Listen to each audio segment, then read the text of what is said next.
Bismillahirrahmanirrahim. O level Islamiyat by Sir Mukarram. Today we are going to study Treaty of Hudaybiyah detailed explanation.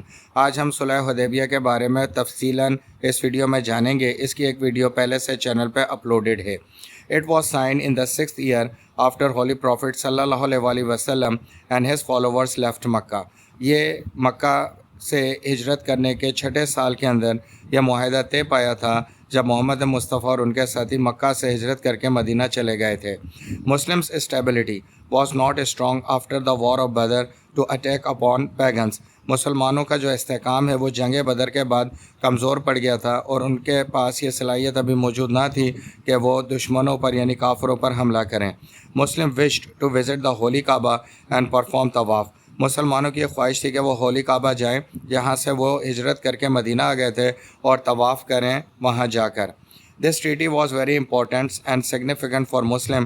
یہ معاہدہ مسلمانوں کے لیے بہت ہی اہم اور بہت ہی خاص ثابت ہوا. By this treaty, Muslims and Muhammad sallallahu alaihi wasallam were allowed to enter Makkah the following year.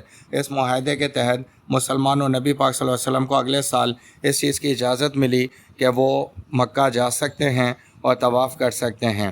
It came to be known as the first pilgrimage. اس کو ہم پہلا سفر جو کہ حج کا تھا عمرے کا تھا ہم کہہ سکتے ہیں اور جان سکتے ہیں کہ یہ خانہ کعبے کی طرف پہلا سفر کیا جا رہا تھا محمد صلی اللہ علیہ وسلم کی طرف سے کہ آپ وہاں پہ طواف کرنا چاہتے تھے. اب آپ یہ کیوں کرنا چاہتے تھے؟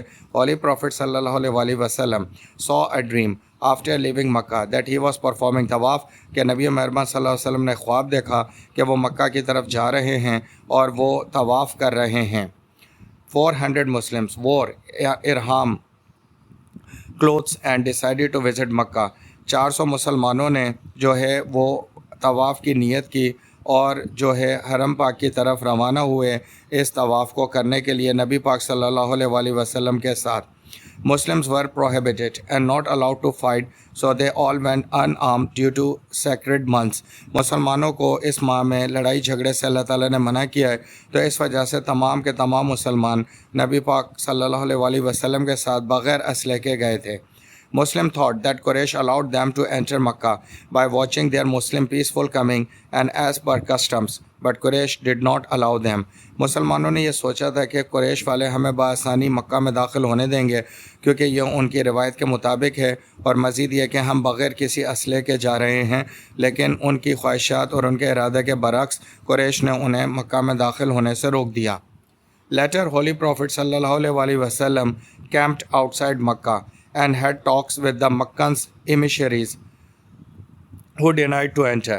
بعد میں نبی پاک صلی اللہ علیہ وسلم نے مکہ کے باہری کیمپ ڈال لیا اور جو مکہ کے ڈپلومیٹک ریپرزنٹیٹیو تھے یعنی کہ بات چیت کرنے کے نمائندے تھے ان سے بات چیت کی کہ ہمیں اندر داخل ہونے دیا جائے اور ہمیں طواف کرنے دیا جائے، لیکن انہوں نے ڈینائڈ یعنی کہ منع کر دیا اور آپ کو اندر داخل ہونے نہیں دیا. After long discussions and considering the parties decided to resolve the matter through diplomacy and the point of Treaty Hudaybiyah were drawn in January 628 AD. اور پھر ایک طویل مذاکرات کے بعد سوچ و بچار کے بعد نبی مہربان صلی اللہ علیہ وسلم اور مکہ کے قریش کے سرداروں کے درمیان ایک معاہدہ طے پایا جیسا صلح حدیبیہ کہا جاتا ہے اور یہ جنوری 628 AD کے اندر طے پایا. This treaty was a great victory for Muslim. یہ معاہدہ بظاہر تو کافروں کے حق میں دکھ رہا تھا لیکن اس میں تمام تر فوائد مسلمانوں کے تو یہ مسلمانوں کی ایک بڑی فتح تھی. The conditions of the treaty were discussed at great length. اور اس میں کیا کیا طے پایا تھا ہر چیز تفصیل کے ساتھ بیان کی گئی اور تفصیل کے ساتھ ان کے اوپر معاہدہ ہوا. Important points of treaty. اس معاہدے کے جو امپورٹنٹ پوائنٹ تھے وہ آپ کے سامنے پیش کیے جا رہے ہیں. Muslims were stopped to perform tawaf this year but to visit next year the clear permission for tawaf. مسلمان اس سال طواف نہیں کریں گے لیکن انہیں اجازت ہوگی کہ وہ اگلے سال آ کے طواف کر سکتے ہیں. Next year Muslims would be 3 peaceful days to stay. اگلے سال جب مسلمان آئیں گے انہیں 3 دن دیے جائیں گے یہاں پہ اسٹے کر کے اپنا طواف مکمل کرنے کے لیے. Listen carefully. اگر آپ کو کوئی بھی سوال کرنا ہے اس لیکچر کے بارے میں تو واٹس ایپ نمبر پہ رابطہ کریں. Subscribe this channel, like and share this channel. بہت سارے لوگ ویڈیو دیکھتے ہیں مگر سبسکرائب نہیں کرتے. برائے مہربانی آپ ابھی سبسکرائب کر دیں، یہ میری محنت کا صلہ ہوگا. شکریہ.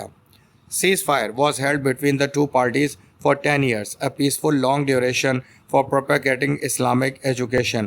یعنی کہ معاہدہ طے پایا کہ دونوں پارٹیز ایک دوسرے پہ فائر یعنی کہ ہتھیار نہیں اٹھائیں گی اور اگلے 10 سال تک وہ امن کے ساتھ گزاریں گے، اور یہ 10 سال مسلمانوں کو اور محمد مصطفیٰ صلی اللہ علیہ وسلم کو بہترین مل گیا، جس میں اسلام کی تعلیمات بہت تیزی سے آگے بڑھانے کا موقع مل گیا۔ People were supported to live in safety and harmony, لوگوں کو سیفٹی اور ہارمونی، ہم آہنگی، محبت کے ساتھ رہنے کا موقع دیا جائے گا۔ This treaty decided that Holy Prophet sallallahu alaihi wasallam made agreement to any tribe for betterment. It was not prohibited. اب اس معاہدے کے تحت محمد صلی اللہ علیہ وسلم کسی بھی قبیلے کے ساتھ معاہدہ کر سکتے ہیں، انہیں نہیں روکا جائے گا۔ یہ بھی ایک بہت بڑی کامیابی تھی تاکہ اسلام کی دعوت تیزی سے آگے بڑھے۔ Similarly, Quraysh was also allowed to make agreement to any tribe. اسی طریقے سے قریش کو بھی اجازت تھی کہ جس بھی قبیلے کے ساتھ وہ معاہدہ کرنا چاہیں تو کر سکتے ہیں۔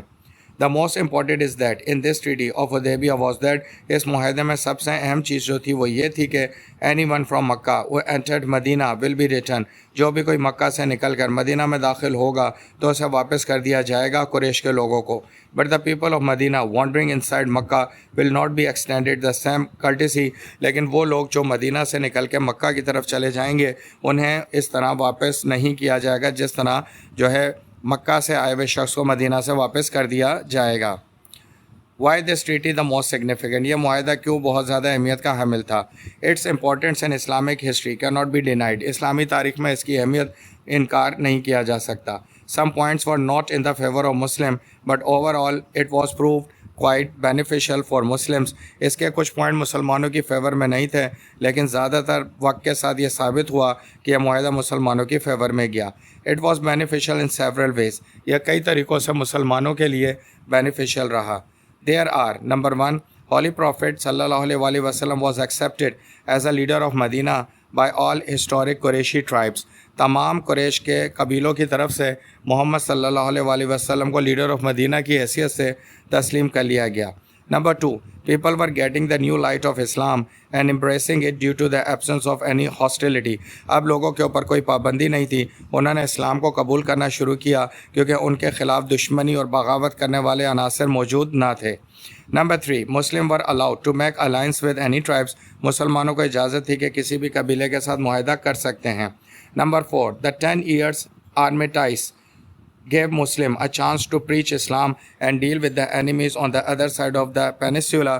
اور 10 سال کا یہ جو ہتھیار بند معاہدہ تھا کہ کوئی قبیلہ کسی کے خلاف ہتھیار نہیں استعمال کرے گا، مسلمانوں کو بہترین موقع ملا کہ انہوں نے جو ہے اسلام کو اپنے دشمنوں تک جو ان کے باغی تھے پینسولا پورے عرب کے اندر پھیلا دیا، اور وہ جو دشمن تھے وہ آپ کے دوست بننا شروع ہو گئے۔ After 2 years of agreement, in 630 AD, one of the clause was violated by the fight in between Banu Qurayza and Banu Bakr. 2 سال کے معاہدے کے بعد 630 AD میں جو 2 قبائل تھے بنو قریظہ اور بنو بکر نے آپس میں لڑائی کر کے اس کی ایک شق کا جو ہے وہ توڑ دیا اور معاہدے کی خلاف ورزی کی۔ Banu Qurayza tribe was an ally of the Muslims and Banu Bakr was people of Quraysh. Banu Qurayza جو تھے یہ وہ لوگ تھے جو مسلمانوں سے معاہدے میں تھے، اور بنو بکر جو ہے قریش کے معاہدے میں سے تھے۔ اس طریقے سے انہوں نے آپس میں لڑائی کر کے اس معاہدے کو بریک کیا۔ The main clause of treaty was breach, اور معاہدے کی جو مین کلاس تھی کہ جنگ بندی وہ توڑ دی گئی۔ The Quraysh people realise the mistake and when to holy prophet صلی اللہ علیہ وسلم ٹو اپولوجائز۔ قریش کے لوگوں نے اپنی غلطی کو تسلیم کیا کہ ان کے قبیلے کے ایک معاہدے میں رہنے والے قبیلے نے حملہ کیا، لیکن محمد صلی اللہ علیہ وسلم کے پاس وہ پہنچے معذرت نامے کے لیے۔ ابو سفیان himself went to apologize but he was not given pardon by holy prophet۔ ابو سفیان بذات خود نبی پاک صلی اللہ علیہ وسلم کے لیے اس غلطی میں معافی نامے پر گیا، لیکن محمد صلی اللہ علیہ وسلم نے اس کو معافی نہ دی۔ تو یہ وہ تفصیل تھی جو اس معاہدے میں طے ہوئی، ان کے امپورٹنٹ پوائنٹس سے، اور کس طرح یہ معاہدہ طے پایا اس ویڈیو میں آپ کو تفصیل سے بتایا گیا ہے۔ The end of the lecture, kindly subscribe and share the channel, kindly comment the video in the comment section. Thank you very much.